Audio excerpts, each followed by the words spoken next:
Vamos a partir. Bueno, yo de formación soy politóloga, soy magíster en sociología y soy encargada de política y regulación en la ONG Chile Sustentable, ¿ya? Entonces vamos a empezar a mirar qué es lo que es la democracia, ¿cierto? Esta es la típica frase conocida, ¿cierto?, de Abraham Lincoln, que es el gobierno del pueblo, ¿cierto?, por el pueblo y para el pueblo.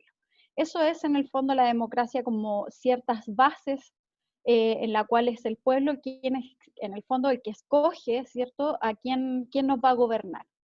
El término, ¿cierto?, proviene del antiguo griego, ¿cierto?, del siglo V, en la cual demos significa población y kratos poder o autoridad. Por lo tanto, lo que hoy entendemos que es el gobierno del pueblo. Hoy entendemos la democracia como un régimen político donde la titularidad del poder la ejerce el pueblo a través de mecanismos institucionales. Y aquí surge la pregunta de por qué es importante la democracia, ¿cierto? Y en ese sentido yo creo que hasta ahora, y es una pregunta que no mucha gente me la ha logrado responder, es como, ¿conocemos otro sistema político, otro régimen político que sea mejor que la democracia?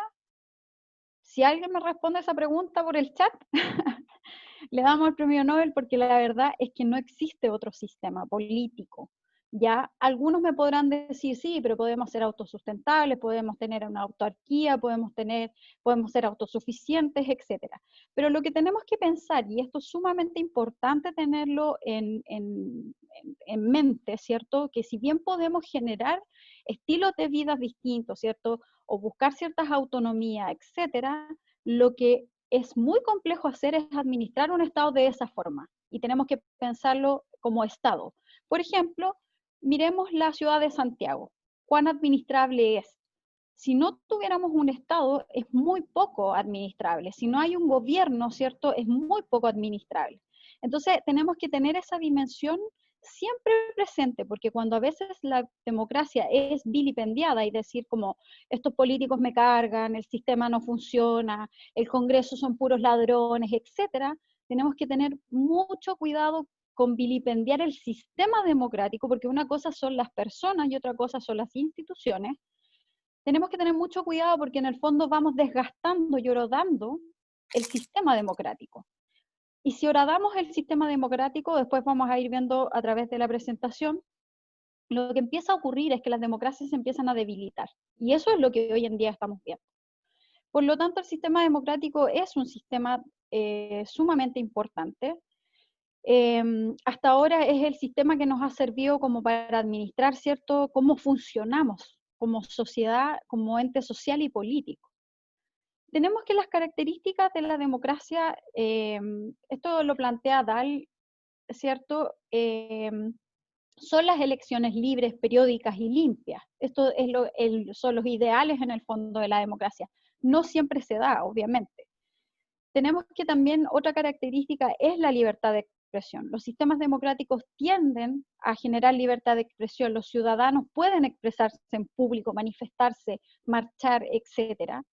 Tenemos que las fuentes de información debieran ser independientes, eh, porque en el fondo los gobiernos no debieran manejar las fuentes de información, o sea, en el fondo los periódicos, todo lo que es el cuarto poder que se le llama. Y existe la libertad de asociación, o sea, podemos generar grupos de interés, grupos de presión, participar de partidos políticos. Y de hecho, el tema de los partidos políticos cobra vital importancia en el sistema democrático. Hoy en día los partidos políticos están tan vilipendiados que en el fondo eso es una de las cuestiones que está ahora dando la democracia. El desgaste de la democracia tiene que ver también con la corrupción de los sistemas de partidos, ¿cierto? Pero yo en ese sentido, y ahí les pido que tenemos que aperturar nuestra mente, en la cual hay que separar a las personas de la institución. Hoy en día las democracias, los sistemas democráticos que van hacia mayor democracia son las que tienen partidos políticos fuertes. Si hay partidos políticos débiles, corruptos, etcétera, la democracia se va disminuyendo. ¿Y por qué razón? ¿Por qué son importantes los partidos políticos? Porque ordenan las ideas. Entonces, ¿cómo yo sé que ciertas ideas, ¿cierto? En el fondo confluyen con mi persona, es a través de los partidos políticos. Yo no pienso lo mismo que una persona que está en la UDI, por ejemplo, o no pienso lo mismo que una persona que está en el Partido Comunista. ¿Cómo sé yo, cierto? ¿Cómo se ordenan las ideas políticas, cierto? Es a través de los partidos políticos. Y en ese sentido es como el ideal de sociedad que nosotros tenemos. Por lo tanto, en ese sentido, los partidos políticos son sumamente importantes y vitales, y sobre todo si estos son estables en el tiempo. Por lo tanto, la democracia requiere del sistema de partidos. Tenemos también elementos que tiene la democracia, ¿cierto? Tenemos que la democracia, uno de los elementos importantes y vitales es la participación política, ¿cierto? El tema de la participación ciudadana y todo lo que hay al respecto de eso, yo creo que hoy en día lo que tenemos es que en Chile sobre todo, en el caso chileno tenemos una participación ciudadana muy circunscrita solamente a ir a votar.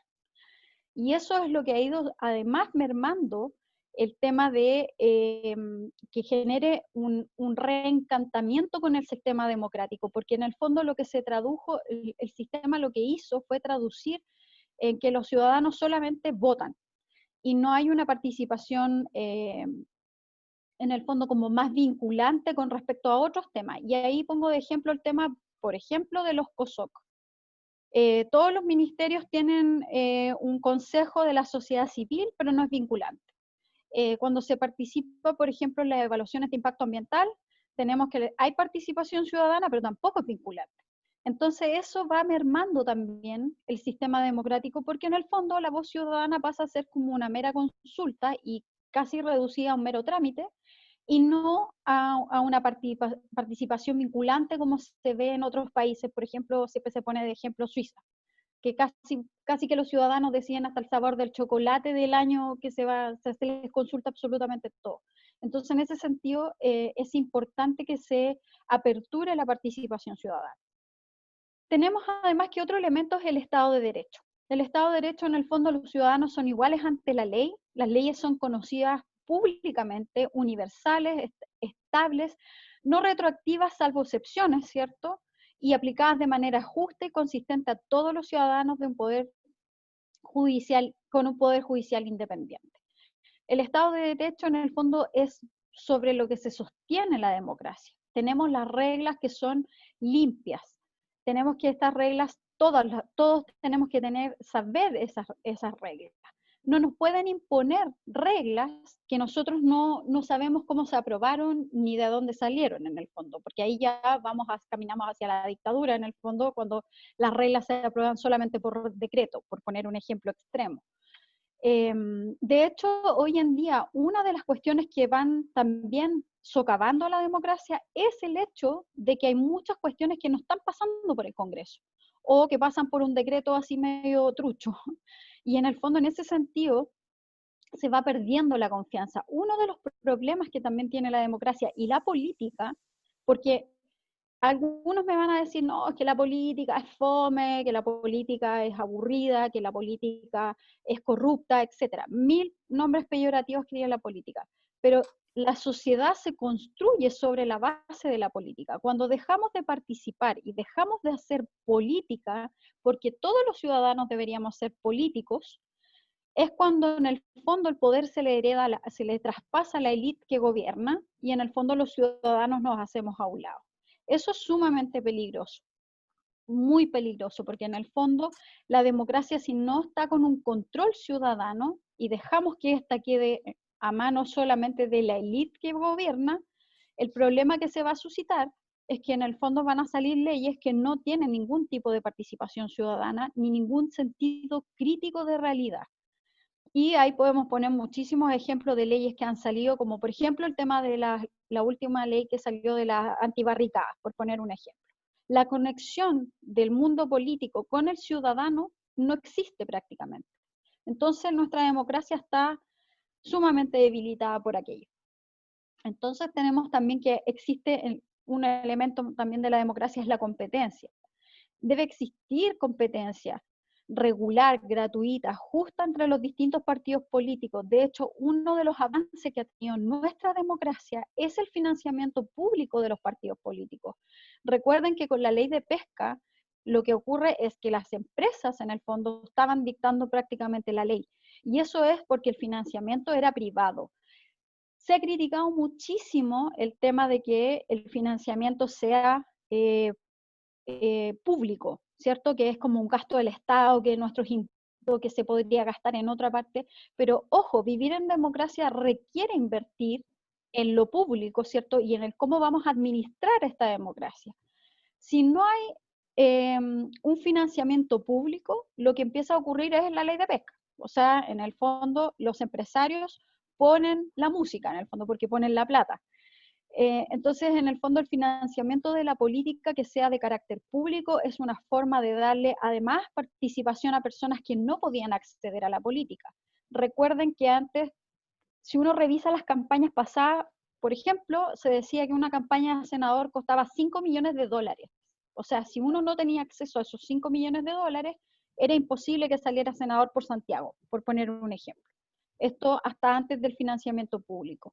Hoy en día hay igualdad de condiciones para aquellos que quieran ser senadores, ¿cierto? Donde se limita el gasto público y como además se limitó el tema de la propaganda, tenemos que las campañas son mucho más limpias. Yo sé que acá hay distintas personas de distintas edades, pero hasta hace unos años atrás, cuando las campañas eran financiadas además solo por empresas o por recaudación de fondos que se hacían, recuerden que los comandos se agarraban a peleas, o sea, habían peleas a cuchillo en el fondo de quién ponía la paloma en la esquina X.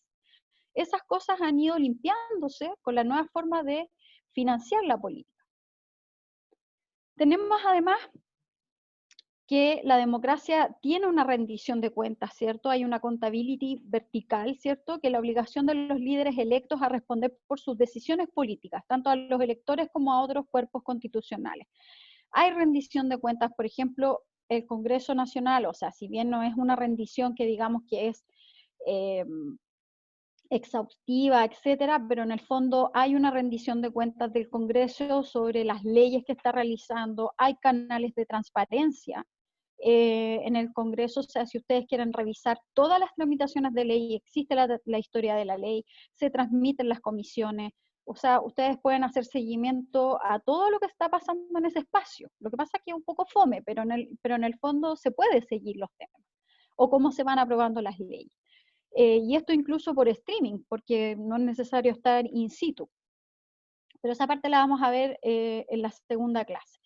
Y por otra parte, tenemos que el presidente, por ejemplo, ¿se acuerdan la cuenta que se hacía el 21 de mayo y ahora supuestamente el 1 de junio? La cuenta nacional en el fondo da la cuenta de qué es lo que se ha hecho, qué políticas se han realizado, etc. Entonces ese es otro espacio donde tenemos que hay una rendición de cuentas. Tenemos también que otro elemento de la democracia es la existencia de un sistema de contrapesos, ¿cierto? Tenemos que en este caso se dividen los tres poderes del Estado, tenemos que hay, está el Parlamento, hay comités investigativos, tenemos los parlamentarios, hay cortes constitucionales o el Tribunal Constitucional, ¿cierto? Hay agencias de auditoría, tenemos el Banco Central, o sea, hay elementos de contrapeso hacia el Poder Ejecutivo. No es solamente quien nos gobierna, quien decide qué es lo que se hace, sino que hay distintas institucionalidades, ¿cierto? Y la división de los poderes del Estado es sumamente importante. Por otra parte, tenemos que otro elemento de la democracia es la libertad. La libertad es uno de los valores incluso que está como casi un derecho humano en el fondo, la libertad en el fondo a desarrollar nuestros derechos políticos, civiles y sociales.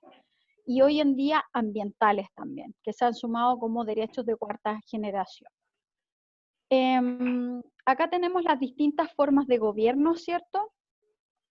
En el caso chileno, ¿cierto? Tenemos que estamos regidos por un sistema presidencialista, extremo. La verdad es que el caso chileno es un caso muy extremo de presidencialismo, ya que incluso el presidente es el jefe de Estado, ¿cierto? Y el jefe de gobierno es el que nos representa en absolutamente, tanto en el exterior como acá en la parte interna del país.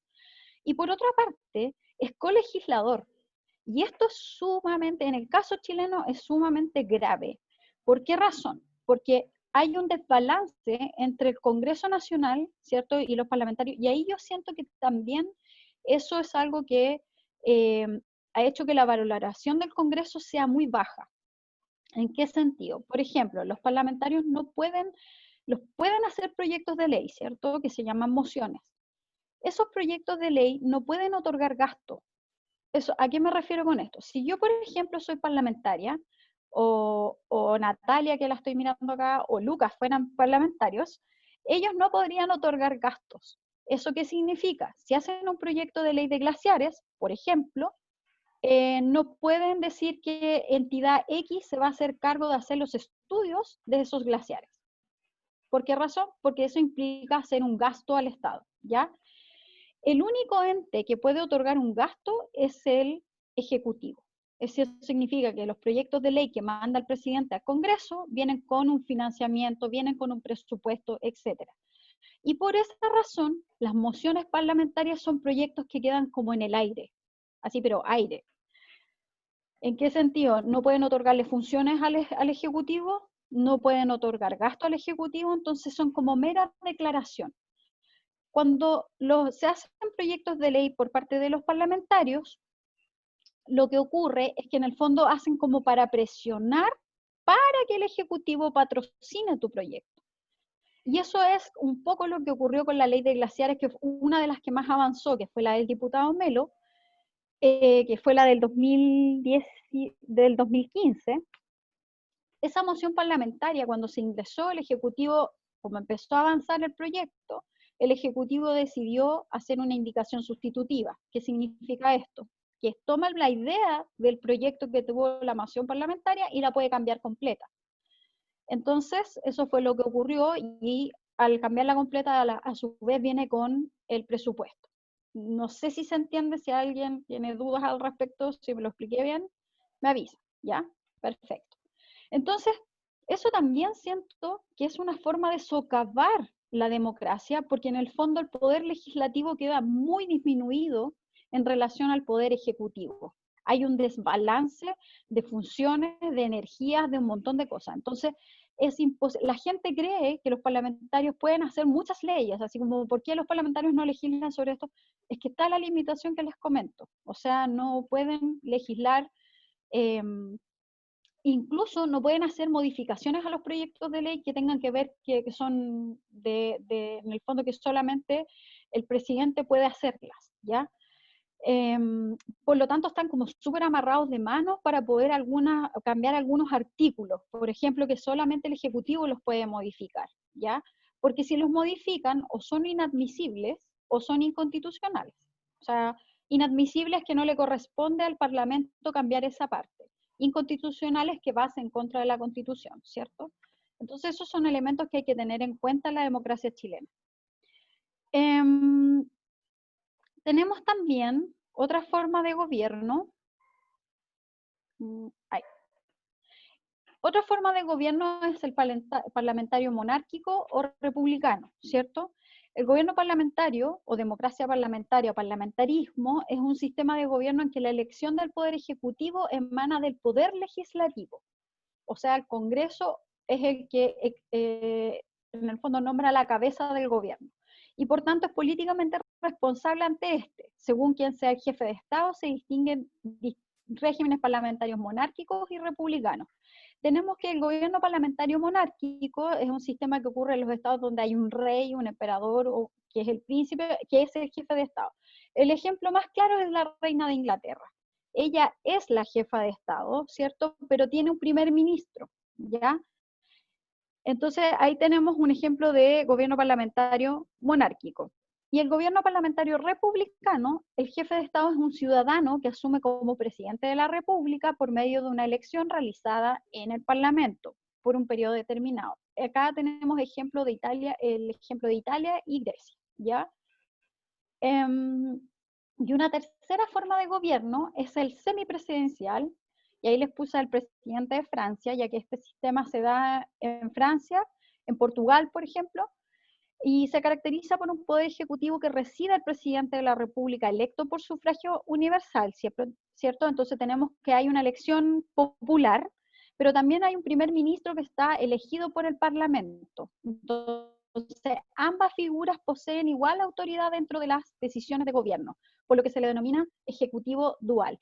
Yo creo que el sistema semipresidencial es un sistema que está bastante más balanceado que el presidencialista que tenemos nosotros. Por lo tanto, quizás en una nueva constitución habría que ver si es necesario, en el fondo, discutir estos otros tipos de gobierno, en este caso un semipresidencialismo, en la cual las cámaras tanto la Cámara del Senado como la Cámara de Diputados, puedan tener un mayor protagonismo en cómo se van tomando las decisiones.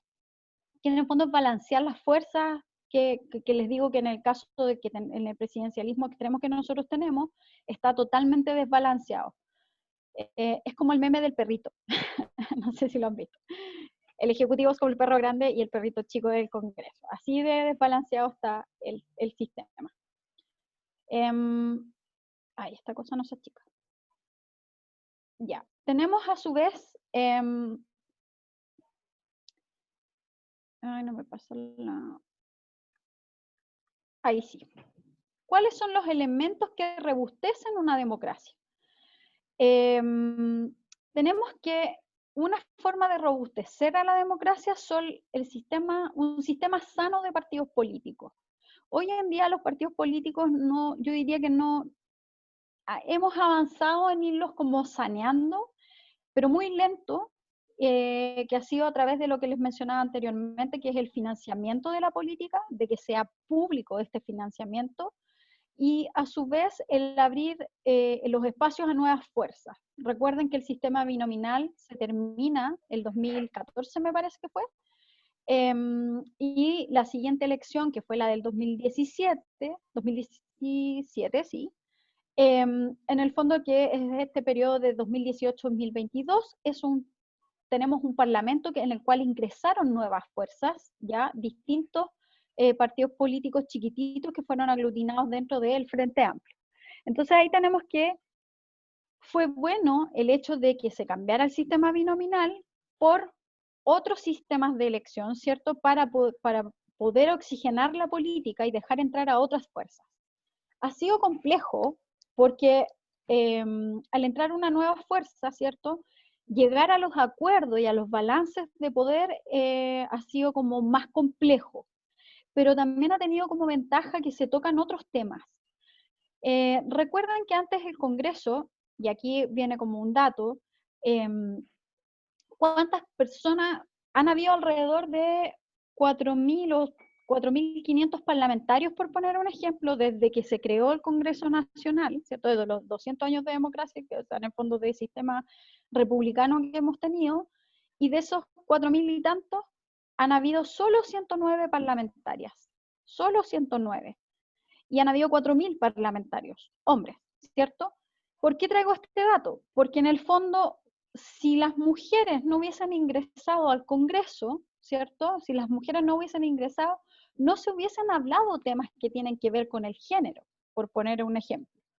Entonces, el hecho de que se deje integrar a distintas como representaciones, ¿cierto?, de distintos temas, es sumamente importante que hayan representantes de lo más variado posible para que varíen los temas y el cómo se abordan.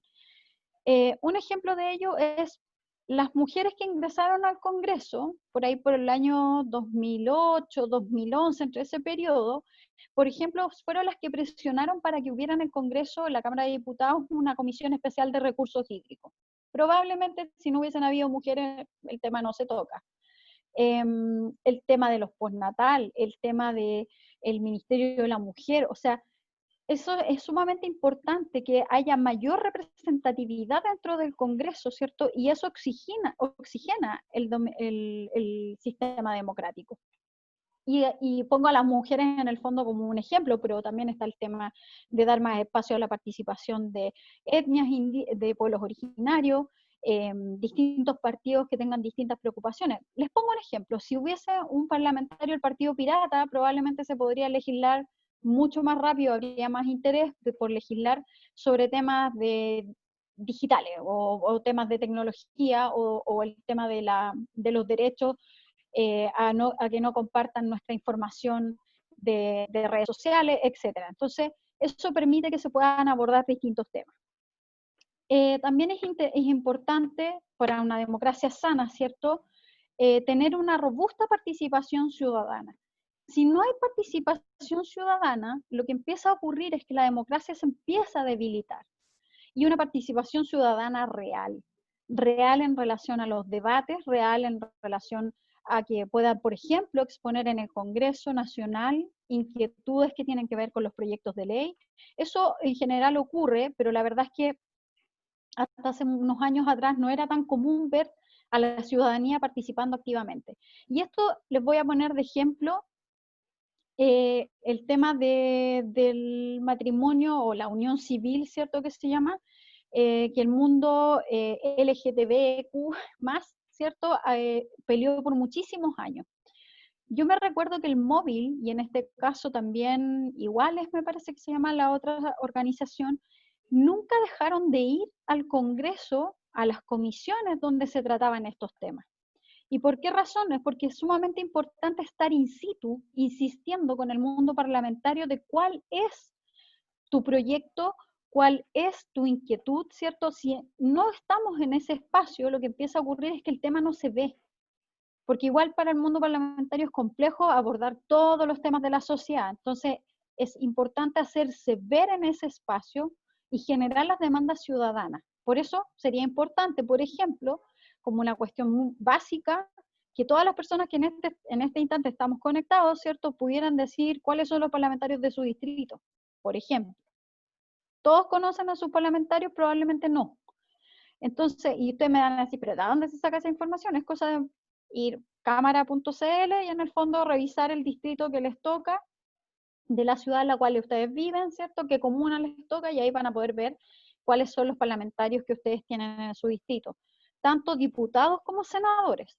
¿Y por qué eso es importante? Porque, por ejemplo, si ustedes tienen un proyecto, no sé, viven en una comuna donde les quieren represar un río, lo primero que deben hacer, ¿cierto?, es acudir a los parlamentarios de su zona para ver cuál es la postura que tienen.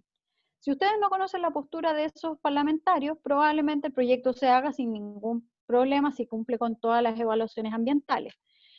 Pero si ustedes, en el fondo, hay una preocupación sobre cómo esto va a afectar al medio ambiente, quieren oponerse al proyecto, que es válido que no estén de acuerdo, entonces lo que uno puede hacer como primera cosa en el fondo es contactarse con sus propios parlamentarios y ver qué posibilidad hay de que se manifiesten al respecto a favor o en contra sobre el proyecto. Esa es una cuestión como básica en política que uno puede hacer cuando está en su propio territorio, está viendo una cuestión ambiental que lo está afectando en el fondo.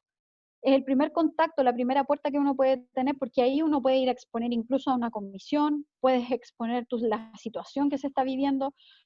Por ejemplo, el proyecto del embalse Punilla, la gente de Punilla siempre ha estado ahí en contacto con los parlamentarios de la zona, presionan, solicitan ir a exponer a la comisión, o sea, es una forma de participar en la construcción de la política pública, por una parte, pero también buscar la posibilidad de generar acción política. La acción política es sumamente importante también, porque en el fondo si nos quedamos detenidos, probablemente el mundo político no se entera de qué es lo que le está pasando a la ciudadanía. Entonces esto tiene que ser una cuestión de subir información y bajar información. Y por otro lado, un elemento que es sumamente importante y que robustece también la democracia son los sistemas de control. O sea, la democracia, una forma de controlarla es a través de las vías de transparencia que se puedan generar, como también a través de la Contraloría, en el fondo todas las instancias que en el fondo revisan las decisiones que va tomando el Ejecutivo y el Poder Legislativo. Entonces, ¿qué es lo opuesto a la democracia? Yo creo que, como vi a harta gente joven en el listado que me mandaron, que esto probablemente lo ven en historia, en los colegios, etc., yo creo que acá hay que hacer mucho hincapié. los regímenes opuestos a la democracia, el más opuesto obviamente es el totalitarismo. Tenemos que cuando el sistema democrático ya se quebró a niveles, pero, o sea, estrepitosamente cayó, lo que empiezan a surgir son los totalitarismos, ¿cierto? Que es un sistema, un régimen que en el fondo concentra el poder en una sola persona, ¿cierto? O en un grupo muy reducido, el cual es compacto, monolítico, que se atribuye la interpretación exclusiva de la voluntad de la raza, la nación o la clase, ¿cierto? Hay un culto a la personalidad. Y obviamente el ejemplo más claro es el régimen nazista, ¿cierto?, de Hitler, en el cual incluso la exterminación de las personas era masiva. Pero es interesante ver cómo Hitler llega al poder. Y acá, es en el sentido claro, podemos ver la historia y todo, pero si uno analiza un poco más, ¿qué fue lo que dejó que Hitler llegara al poder? Fue los no filtros, ¿cierto?, del poder político. Porque Hitler en el fondo llega al poder también apoyado en algún momento.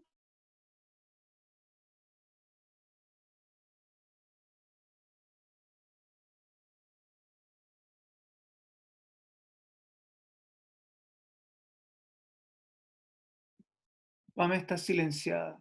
Ahí Sí, sí. ahí sí. Ahí sí. Entonces, Hitler en el fondo como en las clases de historia nos dicen, bueno, quemaron en tal año tal cosa, atacaron a los judíos en tal año. Es como una recopilación de hechos, ¿cierto? Pero en el fondo lo que acá es interesante ver es que Hitler no surge, ¿cierto?, sin el apoyo de la clase política de la época. Entonces, lo que hay, en el fondo, que eso lo vamos a hablar un poquito después, pero me adelanto, lo que se ve es que las democracias, ¿cierto?, los sistemas van muriendo también, porque el sistema político no logra contener a este tipo de personajes. ¿Y por qué razón no los logra contener? Porque está como la idea, ¿cierto? Y les voy a poner el ejemplo acá en Chile sobre Kast. Aquí podría haber una tentación, por ejemplo, y yo creo que esa tentación está, en que Kast, si subiera muchísimo en las encuestas, que por ejemplo la UDI pudiese decir, eh, ¿por qué no hacemos una alianza con el partido de la gente de Kast? Podría ser, ¿cierto? En una democracia sana, lo que debiera hacer el partido, la UDI, estamos hablando hipotéticamente obviamente, lo que la UDI debiera hacer es decir, bloqueamos a Kast. No, nadie hace alianza con Kast. Y estos son hechos que se han producido en otros países, en donde, por ejemplo, el Partido Ecologista de un X país ha hecho alianza con con el Partido Socialista y con cierta derecha que no es extrema, en la cual en el fondo han bloqueado a la extrema derecha para que no llegue al poder. Entonces, eso es sistemas democráticos que son sanos, donde se producen los bloqueos de este tipo de gente, en la cual en el fondo surgen como personas que tienen discursos de odio, ¿cierto?, que resaltan temas en las sociedades, como en el caso de Hitler era el tema con los judíos, etc. Pero en el fondo todo lo que suena contrario es una disidencia para esta gente. La justificación de su actuación política, obviamente, en los totalitarismos es mediante el recurso a una doctrina global que pretende influir sobre todas las expresiones de la existencia humana, o sea, la economía, la familia, la cultura, la religión. Es una doctrina que se presenta como un conocimiento científico que no admite refutación y cuya discrepancia es castigado como un delito ideológico. También tenemos que un totalitarismo emplea el sistema, de forma sistemática el terror para eliminar cualquier forma de disidencia u oposición.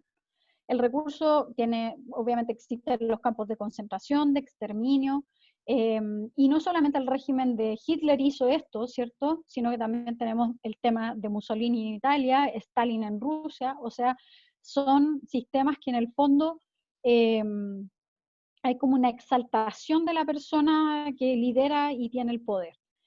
Lo que permite calificar a estos sistemas como totalitarios ha sido su pretensión de convertir a la política estatal en el mecanismo controlador de todas las demás esferas de la relación humana y ocupar todo el espacio social. Voy a hacer una pequeña pausa para ver el chat.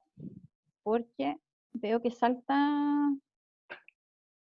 Sí, yo Ah, he ido ya. anotando también las preguntas Ah, desde ya. el Entonces las principio, damos al Pame. Sí. final. Perfecto, ya. Entonces, esto es un ejemplo como el extremo de cuando se pierde la democracia. Estos autores que yo puse acá, que es Valles y Martí, también hacen una diferencia con el autoritarismo, que lo califican como una versión también dictatorial, ¿cierto? Pero en el fondo como más reducida, como que no tiene un alcance global. Recuerden que los nazis que iban a dominar el mundo supuestamente, menos mal no pasó. Según estos autores, entonces, los sistemas autoritarios exhiben rasgos similares a los del totalitarismo, pero con menor grado de intensidad. Los diferencian de los sistemas totalitarios en relación a la concentración del poder. Está en una coalición de actores, reducida de actores, por ejemplo, militares, empresariales, religiosos, burocráticos. No hay una sola persona. La legitimación del sistema dictatorial mediante la invocación de grandes principios. Por ejemplo, está el tema de la patria, el orden, la familia, el progreso, la justicia. Se exalta el tema nación también, el tema de la nación, así como casi que ser poco patriota si, por ejemplo, dejamos entrar inmigrantes. Esa es una cuestión que está muy popular ahora, que en el fondo uno lo empieza a escuchar. Y el recurso a la acción, se ocupa la acción represiva, ¿cierto? Policial, judicial y mediática. En el caso de si uno aplica esto, las diferencias que tenemos en el totalitarismo, ¿cierto? Con el autoritarismo, que hay algunas críticas a la diferencia porque es complejo decir cuál es cuál. En el caso de la dictadura en Chile, pasaría a ser, entre comillas, hay como una barrera un poco difícil de decir cuál es cuál, si bien no había una proyección global. Recordar que sí en América Latina habían dictaduras en esa época en toda la zona, entonces hay como una cuestión, y por otro lado sí había exterminio. Entonces, ahora, no masivo como en el caso de Alemania, pero yo creo que es difícil diferenciar cuál es cuál. Así que ahí hay como un punto interesante de mirar. Y acá, esto lo coloco porque esto es lo que está pasando hoy en día. Tenemos este interesante libro que se los recomiendo, pero así... antes de eso, les recomiendo el libro de Hannah Arendt, que ella estudió así muy en profundidad el tema del totalitarismo, ¿ya? Así que ahí hay un libro que es interesante también de mirar, pero es larguísimo, así que con paciencia tienen que leer. Si lo tengo, no sé si puedo mandarles por mail, Feli, a la gente. Sí, después yo tengo el listado de esta gente, así que no te preocupes. Perfecto, porque si les interesa el libro, puedo yo compartir, creo que tengo los orígenes del totalitarismo de Hannah Arendt, que se los puedo compartir en digital. Bueno, como les planteaba, tenemos este libro que se llama Cómo mueren las democracias, ¿cierto? Que es la propuesta de los profesores Levitsky y Ziblatt, que han estudiado por muchísimos años los sistemas democráticos. Y en el fondo, la gran tesis que ellos tienen es que las democracias ya no mueren de forma extrema, como los totalitarismos, autoritarismos, que en el fondo fueron los de la guerra, ¿cierto?, de los años 40 y las dictaduras que vimos en los años 70. En el fondo ellos plantean a grandes rasgos, obviamente, que las democracias hoy en día mueren de forma como no tan visible y ya no se requiere en el fondo para que una democracia muera los golpes de Estado, ya así tan extremos, tan de golpe, sino que hoy en día tenemos los golpes blandos, tenemos en el fondo, y ellos se concentran en dar ejemplos en los cuales la democracia ha ido como muriendo, entre comillas, en los distintos países donde el sistema democrático se ha debilitado, pero que a su vez el sistema democrático, las personas que han asumido el poder, han logrado horadar la democracia ocupando el propio sistema democrático para validarse durante muchísimos años en el poder. Y en el fondo plantean igual que esto ocurre cuando los partidos políticos, en el fondo ellos mencionan que los partidos políticos deben ser los guardianes de la democracia. Yo les hablaba del ejemplo de Hitler anteriormente. fue el sistema político el que dejó, que no aisló a este personaje, y en el fondo existió esta tentación de hacer alianzas, y después se les coló dentro del poder y asumió el poder. Entonces, es ahí donde los partidos funcionan como un dique de contención de estas personas o estos personajes extremistas o extremos, ¿cierto? Que no tienen valores democráticos. Plantean que cuando no se aíslan a los personajes políticos que tienen rasgos autoritarios, tenemos grave peligro en el fondo de que la democracia vaya disminuyendo. Hay un abuso además en gobernar vía decreto, en el fondo no ocupar el poder legislativo, ¿cierto?, para poder gobernar, sino que hay un abuso del decreto para imponer ciertas ideas. Y cambios en de las reglas democráticas. Y aquí les voy a poner el ejemplo de Evo Morales. Si bien Evo en su momento tuvo una gran importancia en los logros que tuvo, ¿cierto? Primero, ser indígena y llegar al poder. Eso ya era un mérito en Bolivia, porque igual en Bolivia hay harto racismo en la diferencia de Santa Cruz, ¿cierto? Y el resto de Bolivia. Entonces, en el caso boliviano, lo interesante de observar es que Evo, ¿cierto?, consigue un primer periodo, se presenta a una elección segunda, ¿cierto?, la vuelve a ganar, ¿cierto?, y ya la tercera era como, ok, hasta aquí llego y aquí me tengo que ir, ¿cierto? De hecho, ya había un cuestionamiento importante en Bolivia hacia la figura de Evo y de cómo se había consagrado, ¿cierto?, en el poder. Incluso ONG bolivianas nos tocó en algún momento tener algunas conversaciones y nos contaban que todas las ONGs que estaban como denunciando cómo el Estado en el fondo estaba yendo hacia un extractivismo estatal, ¿cierto?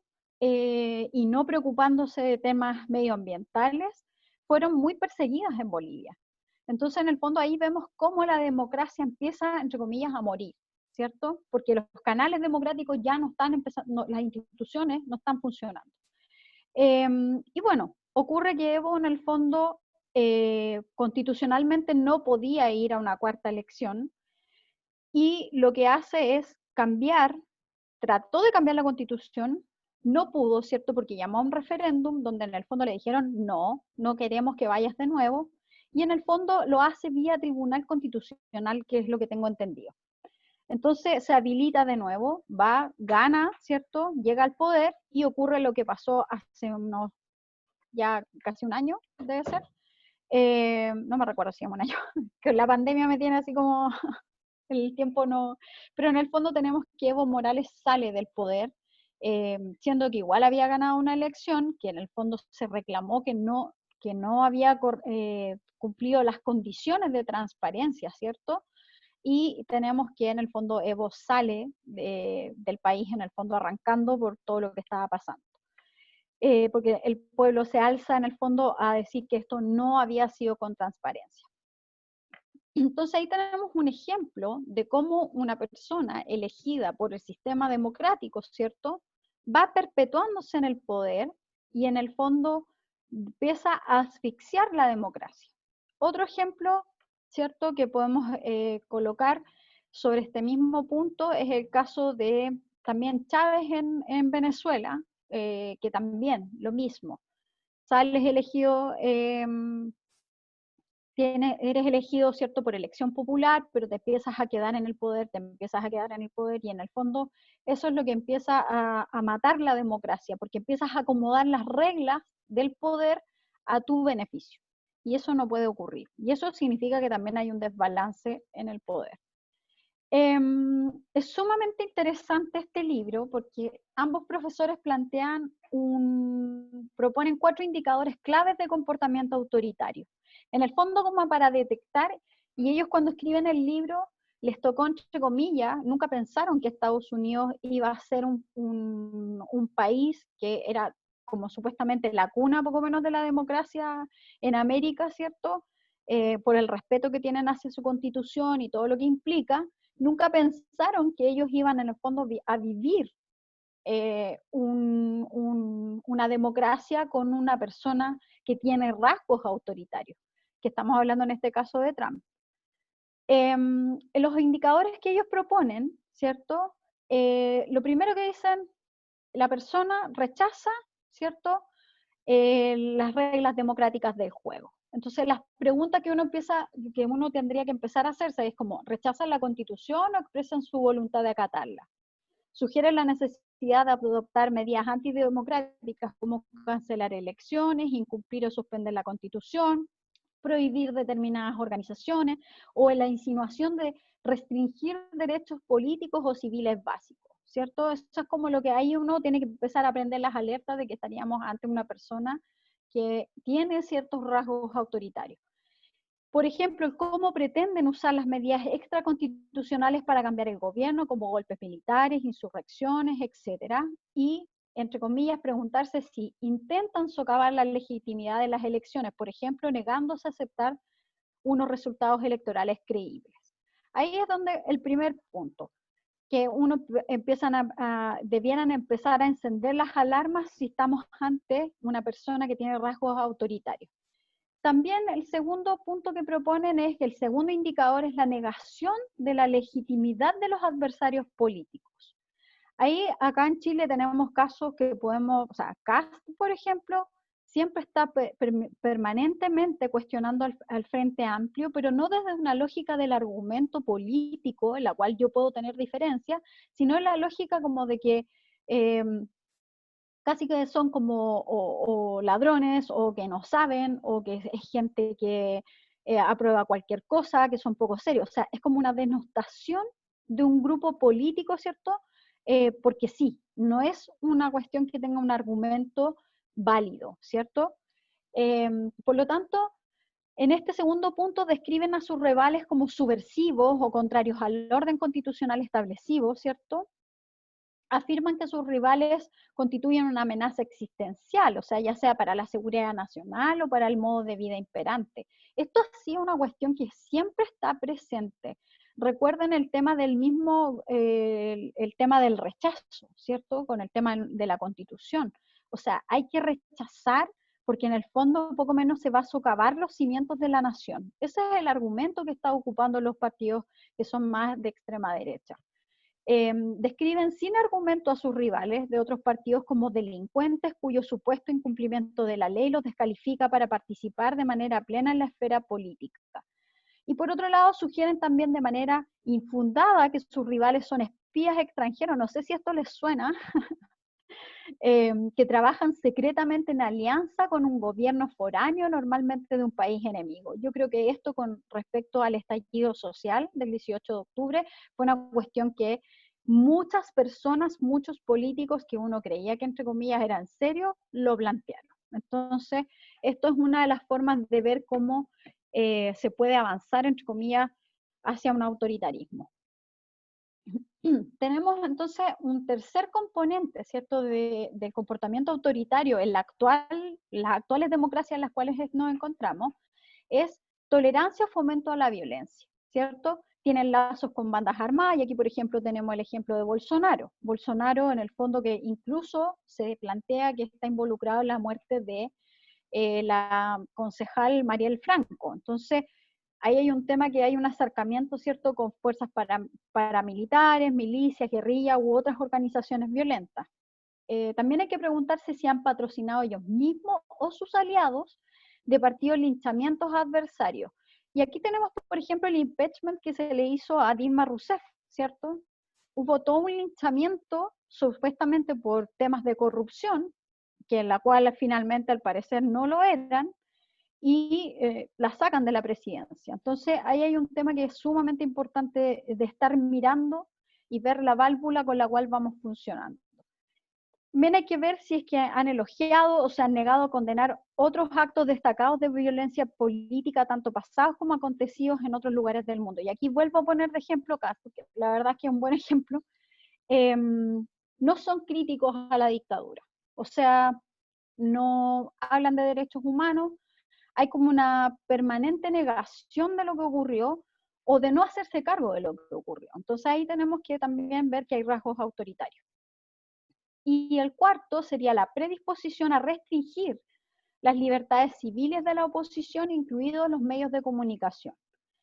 han apoyado, por ejemplo, ahí hay que preguntarse, ¿han apoyado leyes o políticas que restringen las libertades civiles, como ampliar leyes por libelo o difamación, o aprobar leyes que limitan los derechos a manifestación o críticas al gobierno, etcétera? Esto, por ejemplo, lo podemos ver en Venezuela. En Venezuela, por ejemplo, a la oposición, yo sé que la oposición de allá no es fácil, pero y también es una oposición compleja en que también se quiere hacer del poder de forma de facto, ¿cierto? Pero también eso se fue exaltando en la medida que se fueron cortando canales democráticos de expresión o de medios de comunicación. También hay que preguntarse si han amenazado con adoptar medidas legales u otras acciones punitivas contra personas críticas pertenecientes a partidos de oposición, la sociedad civil o los medios de comunicación, o si han elogiado medidas represivas adoptadas por otros gobiernos, ya sea en el pasado o en otros lugares del mundo. Yo creo que lo que plantean tanto Levitsky y Ziblatt, ¿cierto? Es sumamente importante tenerlo en la mirada en la actualidad porque es lo que está ocurriendo hoy en día. Y acá, si bien hace unos, no sé, deben ser unos 8 años más o menos, 10 años más o menos que las redes sociales empezaron a surgir, ¿cierto? Así como ya como de uso muy masivo. Y acá es importante ver también el rol que han tenido las redes sociales en la propagación de todos estos regímenes, cómo han ido degradando la democracia. Porque acá lo que incluso yo postulo es que las redes sociales, si bien al principio fueron y permitieron como la primavera árabe y otros surgimientos y movimientos ciudadanos, la verdad es que yo veo que ha sido más nociva que positiva para la democracia. Y acá les voy a mostrar un video que es cortito, a ver si me resulta. Este video, que es del documental, es el tráiler del documental que se llama El Gran Hackeo. Voy a dejar de compartir. Ya, ahí está. Who has seen an advertisement that has convinced you that your microphone is listening to your conversations? All of your interactions, your credit card swipes, web searches, locations, likes, they're all collected in real time into a $1 trillion a year industry. The real game changer was Cambridge Analytica. They'd worked for the Trump campaign and for the Brexit campaign. They started using information warfare. Cambridge Analytica claimed to have 5,000 data points on every American voter. I started tracking down all these Cambridge Analytica ex-employees. Someone else that you should be calling to the committee is Brittany Kaiser. Brittany Kaiser, once a key player inside Cambridge Analytica, casting herself as a whistleblower. The reason why Google and Facebook are the most powerful companies in the world is because last year data surpassed oil in value. Data is the most valuable asset on Earth. We targeted those whose minds we thought we could change until they saw the world the way we wanted them to. I do know that their targeting tool was considered a weapon. There is a possibility that the American public had been experimented on. This is becoming a criminal matter. When people see the extent of the surveillance, I think they're going to be shocked. And I still fear for your life with the powerful people that are involved. But I can't keep quiet just because it'll make powerful people mad. Data rights should be considered just fundamental rights. This is about the integrity of our democracy. These platforms which were created to connect us have now been weaponized. It's impossible to know what is what, because nothing is what it seems.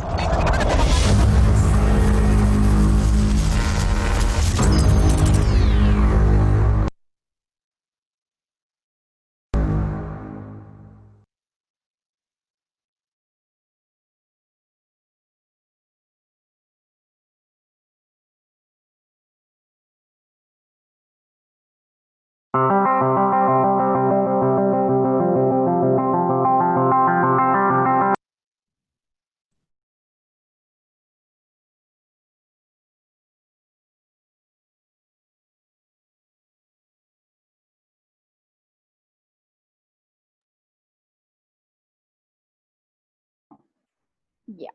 Entonces, ¿por qué les mostré este video? Es porque en la actualidad ocurre que las redes sociales fueron utilizadas en el fondo para, la verdad es que yo no sé si ustedes se acuerdan del caso de Cambridge Analytica, ¿cierto? Que fue como bien bullado en su momento, pero la verdad es que como que tampoco nos tocó mucho verlo tan de cerca, porque fue como el Brexit y la elección de Trump fueron como la cúspide de este tema. Y acá lo que ocurre es que, los voy a tener que spoilear porque si no, no hay forma de explicarlo, lo siento. El gran hackeo, lo que hace Cambridge Analytica en el fondo es que la empresa Cambridge Analytica era como una empresa de marketing político, ¿cierto? Que solicita a Facebook ocupar los datos de los usuarios de Facebook, ¿cierto? Y lo que hacen con esos datos, en el fondo, es identificar a la masa, ¿cierto? Ciertos, digamos, como una cantidad de población que se mostraba indecisa en términos políticos. Y a esa gente se le bombardeó con fake news, ¿cierto? Así como exacerbando nacionalismo, ¿cierto? Fake news de exacerbación de que, por ejemplo, no sé, inventaron argumentos de que, por ejemplo, Inglaterra, en el caso del Brexit, poco menos Inglaterra financiaba toda la Unión Europea. Entonces, generaron como una cantidad de personas que no tenían idea de cómo funcionaba la Unión Europea y a esta gente la bombardearon con esa información. Lo mismo ocurrió en Estados Unidos. En el caso de Trump, bombardearon con videos falsos a gente que no estaba muy definida por quién votar, y en estos videos en el fondo lo que se establece es que, no sé, negros matando a blancos, entonces exacerbando ciertos nacionalismos. Esto no lo hicieron, el Brexit y la elección de Trump fue el punto cúlmine en el fondo de lo que Cambridge Analytica ya había hecho en otros países. Influyeron en 10 elecciones, y eso no es menor, y con distintas estrategias. Pero a lo que voy, que ocuparon todo lo que es el fake news, ocuparon todo el big data, y esto es lo más interesante de mirar, y les recomiendo que vean el documental, es que ni siquiera es que nos tengan que hackear a nosotros, o ni siquiera es que haya una conspiración internacional, sino que solamente con la entrega de información que hacemos nosotros a diario, cuando uno pone me gusta, o cuando uno pone el tema del me gusta. Recuerden que Facebook hoy en día tiene WhatsApp y Instagram es de Facebook. Entonces habilitaron los botones me gusta. Entonces con cada información que nosotros vamos en el fondo dando de nuestras propias vidas, ¿cierto? En el fondo esto se recaba y se generan formas de tendenciar las elecciones. Y no es menor lo que ocurrió en Chile con respecto a SoSafe, creo que se llama la aplicación, que es supuestamente los dueños de esta misma aplicación también tuvieron alguna influencia en la elección pasada que tuvimos nosotros, que hay algún artículo en CIPER, pero no me atrevo a colocarlo como ejemplo porque en el fondo no está tan investigado, pero en el fondo habrían ciertos elementos en los cuales se tendenciaron las elecciones que vivimos hasta hace poco. Así que esto es un tema que las redes sociales están siendo muy nocivas para la democracia, porque ocurre que como al ciudadano se le dejó como, entre comillas, en cierto modo abandonado las democracias que están debilitadas, no hay una autoridad que entregue oficialmente, entre comillas, hay una pérdida de confianza en las autoridades, no se cree en las instituciones. Entonces, puedes creer en lo que te mande el amigo, el mensaje reenviado. No sé si les ha pasado que les llega ese mensaje en la cual dice se aprobó X ley, etcétera, y jamás se ha aprobado una ley sobre ese tema, y la gente se exalta y se siente como que de nuevo la estafaron. Entonces ahí hay un tema súper importante con respecto a los mensajes que nos llegan por WhatsApp, que ni siquiera tienen una fuente. Y esto es un tema que yo incluso creo que se debiera legislar. O sea, no para controlar ni para disminuir nuestra libertad de expresión, pero sí, por ejemplo, en el caso de las empresas de marketing que ocupen los políticos para las elecciones, sobre todo las presidenciales. Cuánta información de Facebook van a sacar, etcétera. Esto es un tema que debiera legislarse. ¿Y por qué yo insisto en el tema de la democracia, cierto? Porque la democracia es la que tiene que gestionar la crisis ecológica actual que tenemos. Y aquí hago el match con el tema medioambiental. Debemos resolver en términos ambientales, cierto, la alta dependencia de la extracción y producción de materias primas. Esto es un tema sumamente importante que hoy en día están en conflicto con el sistema democrático que tenemos, porque el sistema democrático que tenemos es el que tiene esta constitución, los distintos códigos, en el fondo, esta es la decisión que tomó este sistema democrático que en el fondo decidió administrar lo que la dictadura nos dejó. Entonces, en ese sentido, hay que reabrir la discusión. Falta una mirada estratégica del Estado, ¿cierto? El sistema democrático no ha sido capaz de en el fondo abrir ese espacio. No hemos logrado de dejar de ser ¿cómo se llama? Un sistema en el cual no hay, que seamos como solo proveedor de materias primas, ¿cierto? Y no hemos dejado de ser un Estado subsidiario. Entonces ahí es donde también tenemos un gran problema para gestionar nuestros bienes comunes. Hay una profundización del extractivismo en el país y la región, y esto también debilita al sistema democrático, porque como se potencia el extractivismo, la participación ciudadana se ve totalmente limitada, ¿cierto?, a la hora de los proyectos que tiene que enfrentar la ciudadanía en sus territorios. Existe alta conflictividad socioambiental y hay pérdidas importantes de ecosistemas. Entonces, ese es un tema que la democracia actual, si no se actualiza, debiera hacerse cargo, tiene que hacerse cargo. Pero la democracia, si no se actualiza actualmente, la que tenemos hoy en día, no va a dar el ancho para el problema que tenemos, problema ambiental que tenemos. Y esto, lo que les menciono, es muy complejo de resolver si tenemos una democracia e instituciones debilitadas. O sea, si no hay confianza, si no creo en la autoridad, si no hay un cuestionamiento permanente, lamentablemente no lograremos en el fondo vencer el tema del cambio climático, ni generar más adaptación, ni todo lo que significa replantearse en el fondo el cómo vivimos. Y acá tenemos algunos aspectos, y esto lo coloco netamente como informar para en el fondo, es que en el fondo las democracias desde los años 70, ¿cierto?, en adelante han querido hacerse cargo de la crisis climática y ecológica, y digamos, democracias del primer mundo, ¿cierto?, en la cual siempre han sabido que esta crisis tiene aspectos políticos.